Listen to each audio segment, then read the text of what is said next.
Stop the noise for just a moment. I promise that if you listen to these words, the weight on your chest will lift before this video ends.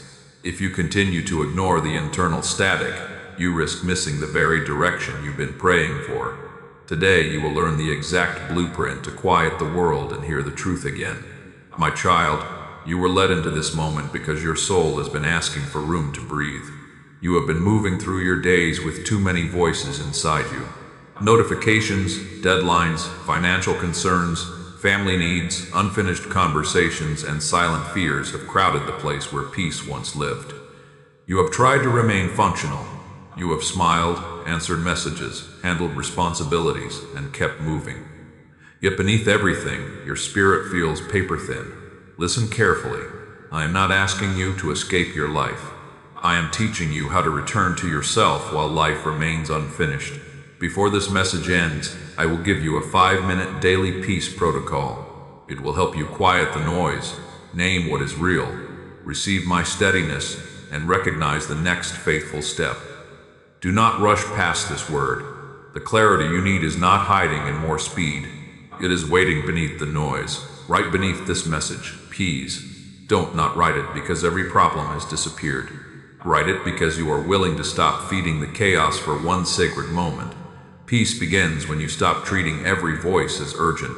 You have been carrying more than anyone sees. Some of the pressure has a name.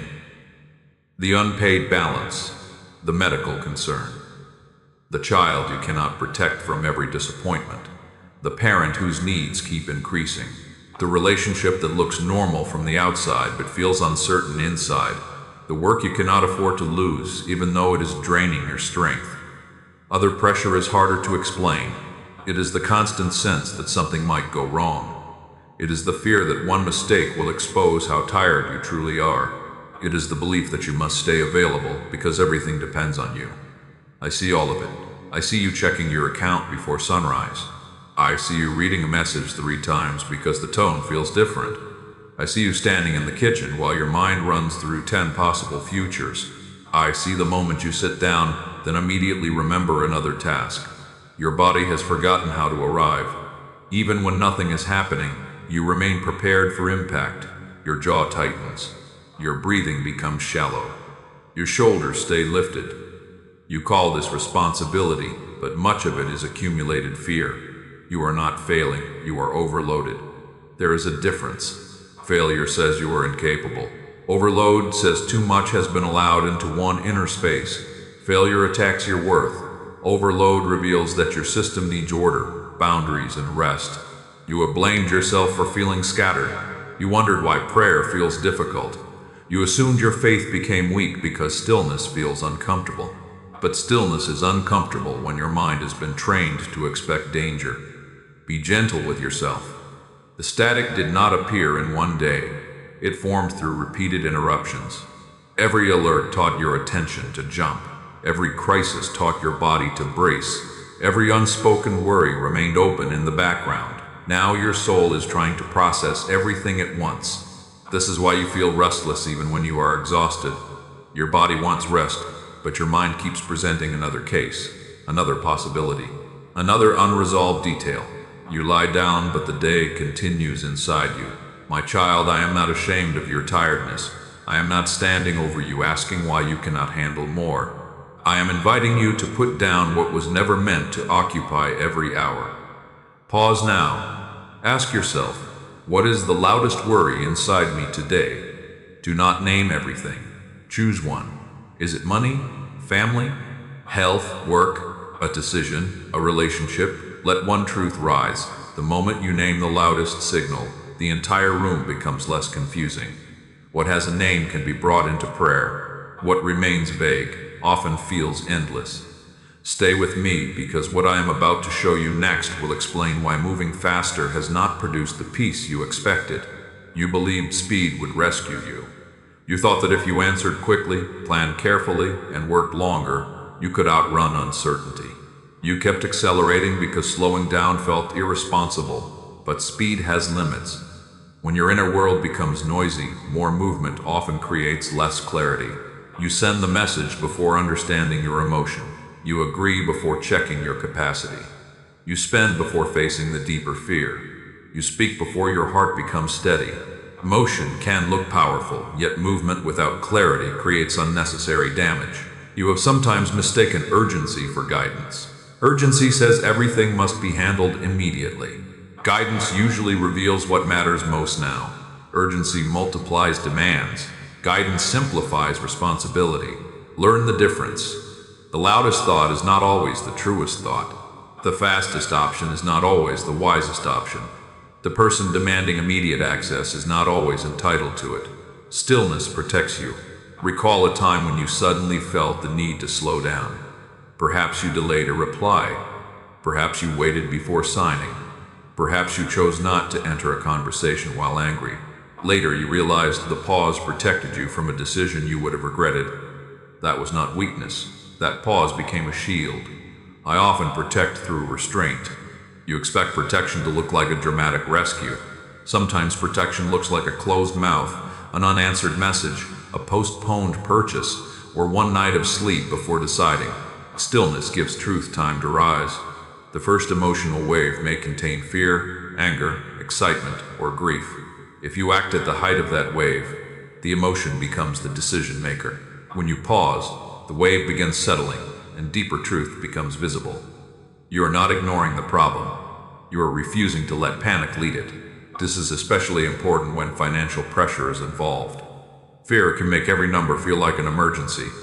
It can push you toward desperate decisions, quick promises, hidden spending, or avoidance. Stillness says, I will look at what is real. It says, I will not let shame hide the facts.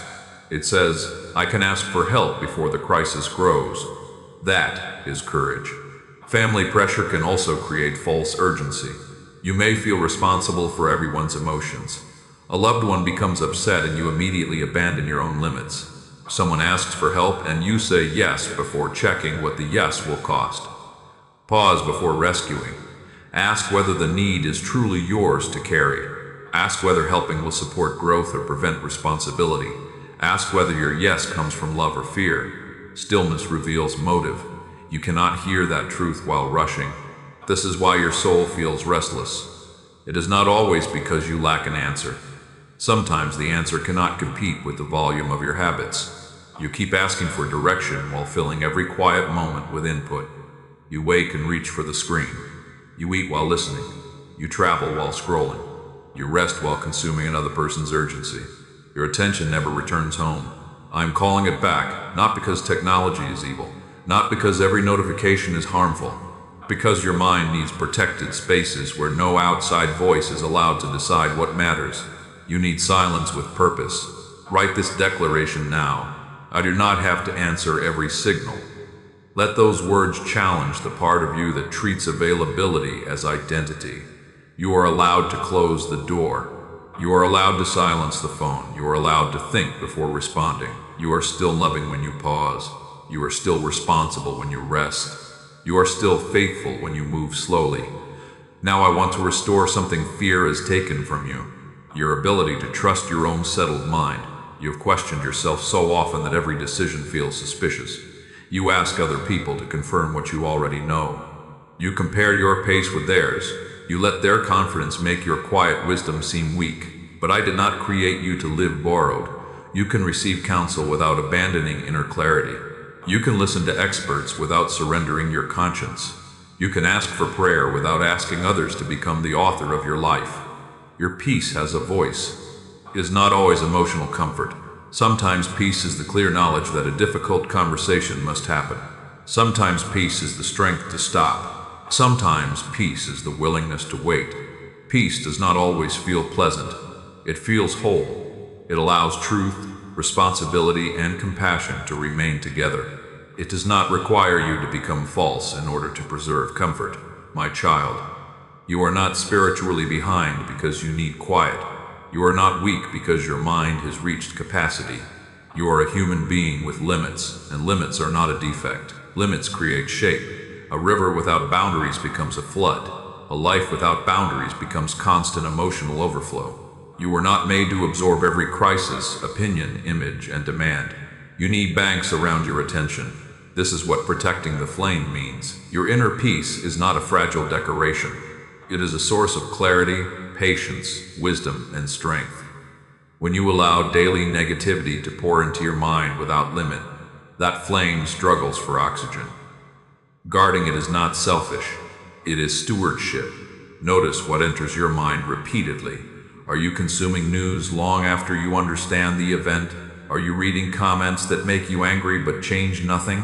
Are you listening to people who speak fear into every possibility? Input becomes atmosphere. Atmosphere influences thought. Thought influences action. You cannot control everything around you, but you can choose what receives repeated access. You can remain informed without becoming flooded. You can care about the world without carrying every tragedy inside your body. Set a boundary before the day sets one for you. Choose when you will check messages. Choose when you will read the news. Choose which conversations deserve immediate response and which can wait. This is not avoidance. It is intentional access. If this message is helping you feel the atmosphere changing, like this video, and subscribe to stay connected with future words that strengthen peace, clarity, and spiritual steadiness. Stay because your inner world needs repeated truth before the noise returns. Now I will give you the daily peace protocol. It takes 5 minutes. It contains 5 movements: stop, breathe, name, receive, and choose. The first movement is stop. For 1 minute, do not add anything new. Put down the device. Close the extra tab. Sit or stand without solving. Let your body understand that no new demand is entering this moment. Say, I am here. Those 3 words return you to the present. Anxiety lives in imagined futures. Regret lives in repeated pasts. Presence brings you back to what can actually be held. Do not use the minute to plan. Simply stop. The second movement is breathe. Take 4 slow breaths. Let the exhale become slightly longer than the inhale. Do not force calm. Give your body permission to soften. As you breathe, unclench your jaw. Lower your shoulders. Place both feet on the ground if possible. Your body needs evidence of safety. A gentle breath becomes evidence. Say, I do not have to carry everything in this breath. The third movement is name. Ask what is actually disturbing my peace. Write 1 sentence, not 10. 1. I am afraid the money will not be enough. I am worried about my child. I feel pressured to decide. Specific language reduces internal fog. It separates the real concern from the 100-story sphere attached to it. Then ask, what part is fact and what part is prediction? Perhaps the fact is that a bill is due. The prediction is that your entire life will collapse. Perhaps the fact is that someone has not replied. The prediction is that they have rejected you. Separate them. Facts deserve response. Predictions deserve examination. The fourth movement is receive. Ask me, what truth do you want me to hold in this moment? Do not demand a complete plan. Receive 1 steady sentence. I have grace for today. I can ask for help. I do not need to decide while flooded. I am still held while the answer forms. Let 1 truth remain. Do not collect many promises as another form of noise. 1 truth held deeply can become stronger than 10 truths repeated quickly. The 5th movement is choose. Ask, what is the next faithful action? Keep it small and practical. Make the call. Review the account. Drink water. Take the walk. Delay the reply. Ask for counsel. Choose 1 action. Then release the rest. Stop. Breathe. Name. Receive. Choose. That is the daily peace protocol. 5 minutes can change the direction of your morning because it changes who leads the next hour. Without the protocol, panic may lead. With the protocol, truth receives a place at the table. Use it before checking your phone if possible. If your morning is crowded, use it after waking, after breakfast, or before beginning work. The exact time matters less than protected consistency. Make it realistic. A parent with young children may use 2 quiet minutes first, then finish later. A person living with pain may practice while resting. A worker beginning before sunrise may use the commute after safely parking. The protocol serves your life. It should not become another burden. If you miss a morning, return at midday. If the day becomes chaotic, use only 3 words: stop. Breathe. Choose. Simple is still powerful. Now protect the protocol from the mistake of perfectionism. You may believe you must feel peaceful after 5 minutes for the practice to work. That is not true. The goal is not immediate emotion. The goal is restored direction. You may still feel anxious, but now you know what is real. You may still feel tired, but you have stopped adding unnecessary noise. You may still face the problem, but it no longer occupies every thought. That is progress. Peace often returns gradually. It enters through repeated moments where fear is no longer allowed to dominate. One 5-minute practice becomes another. One wise boundary protects the next day. This is how inner stability grows. You are not waiting for a perfect atmosphere. You are building a protected inner room within an imperfect life. That room belongs to truth. That room belongs to prayer. That room belongs to rest. When negativity enters, do not fight every thought with force. Ask whether the thought deserves continued attention. Some thoughts need action. Others need release. A thought may say, "You will never recover." Ask for evidence. A thought may say, "Everyone is disappointed in you." Ask who actually said that. A thought may say, "You must solve this tonight." Ask what truly changes before morning. Questions weaken exaggeration. You do not need to argue with fear for hours. Name it, test it, and return to the next faithful step. Also notice the people who influence your atmosphere. Some conversations leave you clearer. Others leave you afraid of everything. You do not need to reject everyone who struggles, but you may need limits around repeated negativity. Compassion is not unlimited exposure. You can listen without absorbing. You can care without carrying. You can say, "I do not have capacity for this conversation today." That is a loving boundary. Protecting your mind may also require reducing comparison. You see another person's progress and immediately question your own timing. You compare their visible result with your hidden process. That is not fair. You do not know the whole story. Return to your assignment. Your peace will not grow while your attention constantly lives inside someone else's life. Bless them. Then come home to what I placed before you. You have enough grace for your lane. You have enough light for your step. You do not need their pace. Stay with me here, because the deepest reason for your restlessness is not only external noise.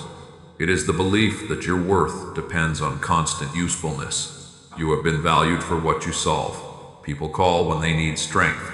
They expect you to remember, organize, calm, and carry. You became reliable, but you also became invisible inside the role. Who are you when nothing needs fixing? That question may feel uncomfortable. You are still mine. You are loved before usefulness. You are chosen before productivity. You are held when you have nothing impressive to offer. Receive that slowly. Restlessness often increases when identity is tied to performance. Silence becomes threatening because it removes the work that proves your worth. You immediately search for another task, but you do not have to earn your place in my presence. You can sit. You can breathe. You can be. This is not laziness, it is relationship. Christ did not only serve crowds, he withdrew, he slept, he prayed before returning to public demand. His stillness did not weaken his purpose, it protected it. Your stillness can protect yours too. When you move less for a moment, you notice what speed was hiding. You recognize resentment before it becomes an explosion. You notice fatigue before your body collapses. You hear the boundary before the relationship becomes bitter. Stillness is preventive wisdom. It does not remove every storm. It helps you build on rock before the storm becomes loud. The next time your atmosphere feels crowded, do not immediately add more information. Use the protocol. Stop. Breathe. Name. Receive. Choose. Then return to the day with one clear action and one protected truth. Over time, you will notice changes. You will respond instead of react. You will recognize when urgency is false. You will let messages wait without inventing disaster. Your body will begin trusting the present again. That is healing. There will be mornings when the protocol feels unnecessary because you wake feeling strong. Practice it anyway. Peace is not only emergency medicine, it is daily maintenance. The strongest foundations are reinforced before the weather changes. There will also be mornings when 5 minutes feels too small for the weight you carry. Practice it anyway. A small opening can let enough light enter for the next step. You are not trying to resolve the entire season before breakfast. You are creating enough internal room to respond wisely. Imagine beginning tomorrow differently. Before checking who needs you, you remember that I am already near. Before reading the number that frightened you, you allow your breathing to become steady. Before carrying the family tension, you ask what actually belongs to you. The day may still contain pressure, but pressure will not receive the first word. Truth will. This matters because the first voice often shapes the atmosphere of the next hour. If fear speaks first, every task can feel threatening. If peace speaks first, even difficult responsibilities return to their proper size. A bill becomes something to review, not a prophecy of ruin. A difficult conversation becomes something to prepare for, not proof that love is ending. A tired body becomes something to care for, not evidence that you are failing. Peace restores proportion. It allows you to see one situation without turning it into your entire identity. It helps you remember that a hard day is not a hard life, and a delayed answer is not abandonment. You may need to repeat the protocol before a meeting, after an upsetting call, or while sitting in a parked car. Use it whenever your internal volume rises. You do not need candles, perfect silence, or a special room. You need willingness. A hallway can become holy. A bathroom stall can become a place to breathe. A quiet minute beside your bed can become an altar of return. I meet you where you are. Do not postpone peace until your environment becomes ideal. Learn to create a small, protected space within the real day you have been given. And when you notice someone else moving through panic, do not immediately absorb it. Let your steadiness become an offering. Speak slowly. Refuse to add unnecessary urgency. Ask what is actually needed. Peace can become contagious too. Your children can learn that problems may be faced without shouting. Your partner can learn that silence does not mean punishment. Your coworkers can experience someone who responds thoughtfully instead of spreading pressure. This is how internal peace becomes external shelter. You are not only reclaiming clarity for yourself, you are changing the emotional atmosphere around you, not through control, through presence. Your calm will not solve every person, and it should not become another responsibility, but it can interrupt patterns that once ruled your home. It can make room for honesty, patience, and safer choices. This is part of your testimony. The miracle may not be that every demand disappears. The miracle may be that demand no longer decides who you become. The noise may continue outside, while something rooted remains inside. One day, you will realize the peace you kept chasing was not far away. It was buried beneath constant input, unexamined fear, and responsibility that did not belong to you. You will not become indifferent. You will become clear. Clarity will help you face finances with honesty. It will help you love family without absorbing every emotion. It will help you make decisions without demanding total certainty. Peace strengthens responsibility. It does not replace it. You may still need counseling, medical care, financial guidance, legal support, or trusted community. Do not use stillness to avoid necessary help. Let peace guide you toward responsible support. Help can be part of the blueprint. You were never meant to carry everything alone. My child, the internal static has been loud, but it is not your identity. You are not chaos. You are not the racing thought. You are not the pressure in your chest. You are held beneath it. You are remembered beneath it. You are still guided beneath it. The noise may return tomorrow. That does not mean today's peace was false. It means the protocol must become a rhythm. Return without shame. Each return strengthens the pathway. Each pause tells your mind that fear is not the only authority. Each breath becomes a doorway back to truth. This is your blueprint. Not a life without responsibility. A life with inner order. Not a life without painful news. A life where painful news does not own every room. Not a life without uncertainty. A life anchored while uncertainty remains. The next message will address how to protect this peace when other people keep bringing chaos into your space. I will show you how to stay compassionate without becoming emotionally flooded, and how to set limits without carrying guilt. Stay near. Before you leave, type peace. Let it mean you are choosing presence over panic, truth over noise, and one faithful step over 10 imagined disasters. Then practice the protocol now. Stop adding. Breathe slowly. Name the loudest worry. Receive one truth. Choose one action. You do not have to outrun exhaustion. You do not have to solve tomorrow tonight. You do not have to answer every signal. The world can remain noisy while your spirit becomes steady. Turn down the dial. Return to the present. Let peace become the place where direction finds you again.